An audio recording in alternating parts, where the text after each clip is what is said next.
Morgan Housel की the psychology of money कोई सामान्य वित्तीय मार्गदर्शिका नहीं है। इसके बजाय यह मानव व्यवहार और धन प्रबंधन के बीच जटिल संबंधों पर प्रकाश डालता है। यहाँ पुस्तक के प्रमुख विचारों की एक झलक दी गई है। केंद्रीय विषय वित्तीय सफलता विशिष्ट सूत्रों या रणनीतियों का पीछा करने के बजाय आपके अपने मनोविज्ञान और पूर्वाग्रहों को समझने पर निर्भर करती है। चाबी छीनना।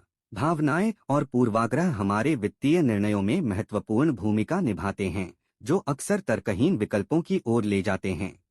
पिछले अनुभवों को समझना और वे पैसे के साथ आपके रिश्ते को कैसे आकार देते हैं, यह महत्वपूर्ण है।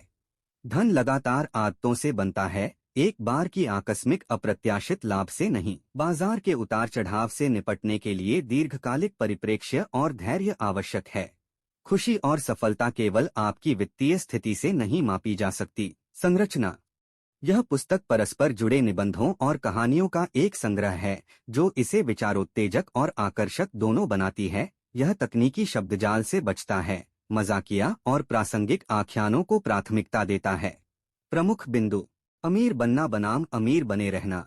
इनके लिए अलग अलग कौशल की आवश्यकता होती है। पैसा कमाने में अक्सर जोखिम और आशावाद शामिल होता है, जबकि इसे बनाए रखने के लिए विवेक और लालच से बचने की आवश्यकता होती है।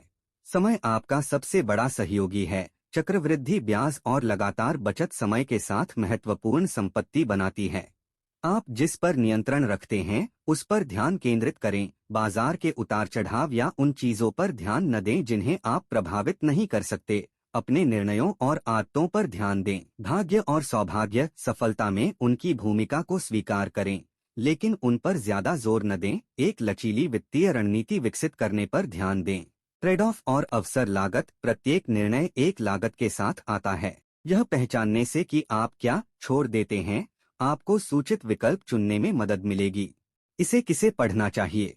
कोई भी व्यक्ति पैसे के साथ अपने संबंध सुधारना चाहता है और सोच समझकर वित्तीय निर्णय लेना चाहता है। तकनीकी पहलुओं से परे व्यक्तिगत वित्त पर नए दृष्टिकोण की तलाश करने वाले व्यक्ति। जो लोग वित्तीय व्यवहार के मनोवैज्ञानिक पहलुओं को समझने में रुचि रखते हैं। याद रखें, यह केवल एक संक्षिप्त अवलोकन है। पुस्तक बहुत अधिक गहराई और सूक्ष्मता प्रदान करती है।